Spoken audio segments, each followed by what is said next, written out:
Hello everyone, this is Rak here, and I am here with another build spotlight video, and this time we are in the Mauler, and I named this build the Facemelter. You can actually see this build in one of my previous videos. I was testing it in the group queue, but now that I'm trying it in the solo queue, I just realized, oh my god, this build is so ridiculous, I have to share it. And here we are. So basically, you got a Mauler 1R, put 2 Ultra AC5s and 4 SRM6s, get enough ammo for like about 1.8k damage, and then leave the rest to your positioning.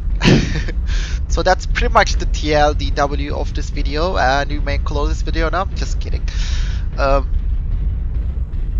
So why does this build work? First of all, the Mauler 1R is the resistance variant of the Maulers, but I could never find a build I was comfortable with this thing. You know, you can put 4 Ultra AC5s and, you know, print money, but that's kind of boring to me.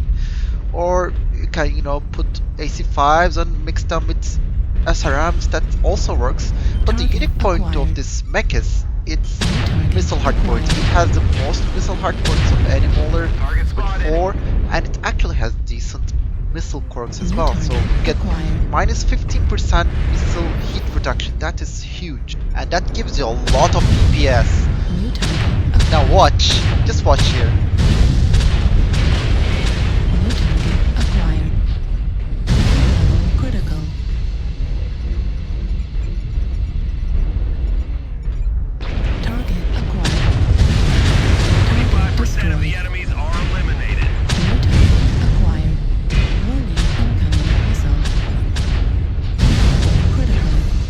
That is 3 mechs gone in just like 30 seconds.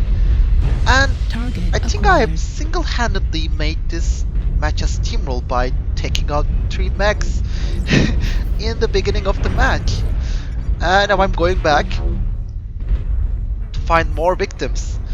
How do you deal with this? This is very hard to deal with at close range. Its DPS is absolutely insane. You need something like a Brawler Atlas or a Spirit Bear to deal with this. Then again, this thing can alpha so much and put out so much DPS. Even then, I would say it's a fair fight. This thing is just absolutely insane at close range. I just can't describe how you are watching it. You're seeing this, right? It's 9-0, and we did it in about 2 minutes. Now the enemy team must be wondering, what the hell just happened to my team? And friendlies must be wondering, who is killing these guys? What is happening to them? And you know, and then we fast forward to the scoreboard, and we can see who clearly did the work. And this is kind of the games you can expect with this build, and I am not done yet. Now, this is a match where I get pretty ballsy, but let's talk about the Mauler and this variant in particular. So this is probably my least played Mauler variant. It has a weird hardpoint combination. It has 4 ballistic plus 4 missile hardpoints and only 2 laser hardpoints for backup weaponry. So a lot of people built this with LRMs, and it kind of works with LRM 15s because you get a nice good cooldown quirk with it. But most of the people just ignore those missile hardpoints and just get 4 ballistics, such as 4 Ultra AC5s or AC5s with backed up with lasers, or a couple of SRMs. But I frankly find those builds a bit boring, and I think they can be done on other Maulers much better. So how can we create a build on this mech that capitalizes on its strengths and that can't be done on other Maulers? Well, I came up with this build a couple of weeks ago, and it actually makes a lot of sense when you think about it. This Mauler has amazing missile quirks, especially that minus 15% missile cooldown makes a lot of difference if you want to go the roll route. And I had opted to put 2 Ultra AC5s on it for increased DPS. I know they have been nerfed, but they work alright. They're not too bad. And as you can see, I am completely alone on this flank. I pissed off the Banshee and the Jaeger mech. And frankly, you shouldn't be doing this, but I am so confident in the abilities of this mech that I'm actually looking for trouble in this thing. So I decided to drop down and come up from another angle where they are not expecting me. And this guy is definitely expecting me. He's trying to get a side torso off him. And his both side torsos are, well, about to pop. But I am right behind the team and this is a stressful situation. And he's definitely looking for help from his teammates, but nope. I am pretty much invisible, except the Banshee comes. And oh my god, that build is horrible on the Banshee, and he has absolutely no chance of out-brawling me. Even though he's, well, 10 tons, 5 tons heavier than me. And he hugs me, and that is his dead. And this guy comes along. I guess he's looking to die, and he goes down as well. Now I'm looking to see what they have. There's a streak. Stormcrow. I don't want to engage him yet. I am just trying to cool down for a while before I go in. And I see a Nightgyre. And he goes down in 2 shots. This thing is absolutely insane at close range. And this guy is hugging me, but my SRMs are not really registering on him. Did you see that? My whole salvos are disappearing on his torso. And you will notice it when you're playing with this mech. The SRM hit registration, especially at point blank range, is still very wonky, which is very weird because, you know, that's the range they should be working at, you know, that's the range where they are used. Another one of them goes down. I am basically half a Mauler now, but I am still going. My trace is up. Well, half of my mech can still put out a decent DPS. We killed the Highlander. There's a Nightgyre down there. Looks like 2 Nightgyres, I think. Clean up the survivors. Yes, 2 Nightgyres. I don't think I can survive this, but that guy had a core torso which went down pretty much instantly, but he died after taking out my other torso. So I'm just stick right now. And I have an Atlas K left. And he's running a, what is that build? It looks like something out of the Battletech lore. A weapon for everything. That's definitely not how we build an Atlas in MechWarrior Online. And interestingly, he focuses me. He manages to pick me out from the crowd as the weak mech, but his build is just struggling to put out damage. And now he's a stick like me. Just going to say hi to him before he goes down. And that team is tanky. So my one-man flank resulted in 1000 damage, 5 kills, and a lot of fun for me. So let's try another match. Now I'm telling you guys, this is a loss, but I won't go down without fighting. We are on Crimson. And I am feeling very confident because on Crimson you can force brawls. So this map is basically a brawler's paradise.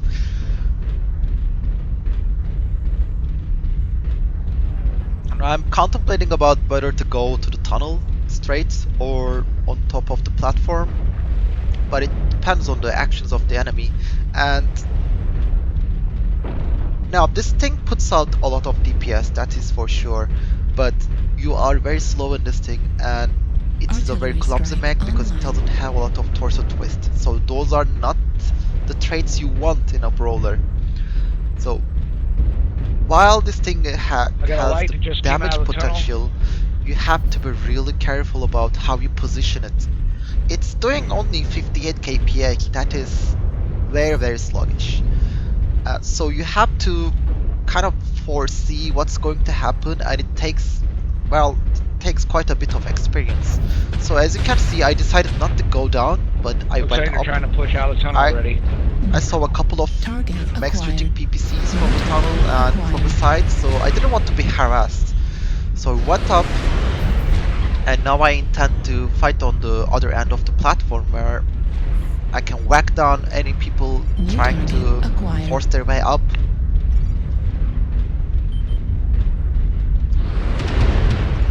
So those are the kind of decisions you need to be making before you get in the battle.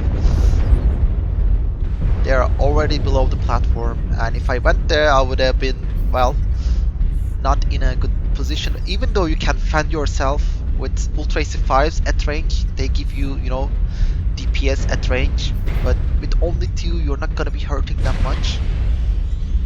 So you have to put yourself in situations where you can use the SRMs. Now I see them on Seismic and, well, on screen, and looks like they're forcing their way, trying to force their way up the ramp, and that is extremely aggressive for me. So I decide to put myself between the, you know, again looking for trouble. I decide to put myself between the enemy and my team. I'll leg the Evil Jack, should be dead. Okay, now I am exactly where I want to be, and this will be the place where I hold. Now I know that Hellbringer, I met him in the previous match, he's a pretty decent player, and oh my god, that mech is tanking. New target acquired. Well, we survived to live another day, so I decided to check out the other side to see what they have, and I see the lights flanking from the left. I didn't want to get harassed. And oh no, we have a Cordiac here. Looks like he is, well, doing a lot of damage from the way that Mauler got mauled. And we're in a sticky situation. They are peeking from both sides, so I decide to take care of this side first. And this guy still peeks against me, I don't get it. And he's still tanking him somehow, but I really wanted to kill him, so peek there. And a surprise kill. Spider goes down in a short Ultra AC burst. And this is what I don't like. Lights harassing me in my brawler assault. So I had to take refuge on the right side and let them get closer on Seismic. I'm actively monitoring Seismic throughout this, by the way.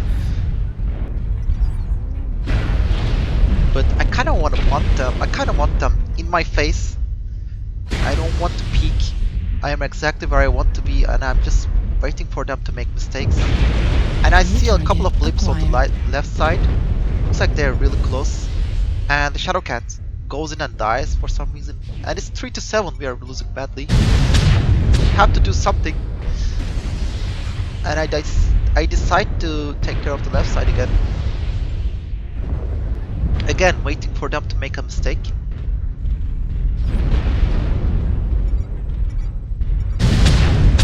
I was shooting for the Arctic Cheetah, but this guy comes in and takes the damage.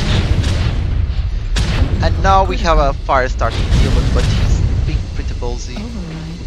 And I make a mistake and overheat. You should be overriding in this at all times. This guy comes back again and dies as quickly as he comes. It's definitely a lesson to be learned. Watch out when you're dealing with SRM assaults, because if they aim well, you will disappear in one salvo. So I'm still holding here, looking at the Seismic. There's a large blimp there. It's probably the Kodiak. Yes, it is the Kodiak. But my left torso is about to pop. And it comes. Critical damage. And oh my god, in one shot, one salvo, completely messed up my armor. Left arm. And did you see that? He aims arms at my torso while looking away and pops my other torso. That was a great move by him. And I almost brought it back. It's 8-9 now, but not nearly enough. And if you fast forward, you can see that I really tried, but it wasn't enough. But I still had fun. And this is the last match I'm going to show you. Let's check out the build and end the video. As you can see, it's fairly simple. Just put 2 Ultra AC5s in each torso and 2 SRM6s in each torso with Artemis. That is the most important part. You want Artemis. And then I put, well, 5 tons of SRM ammo. and well, 5 tons of Ultra AC5 ammo.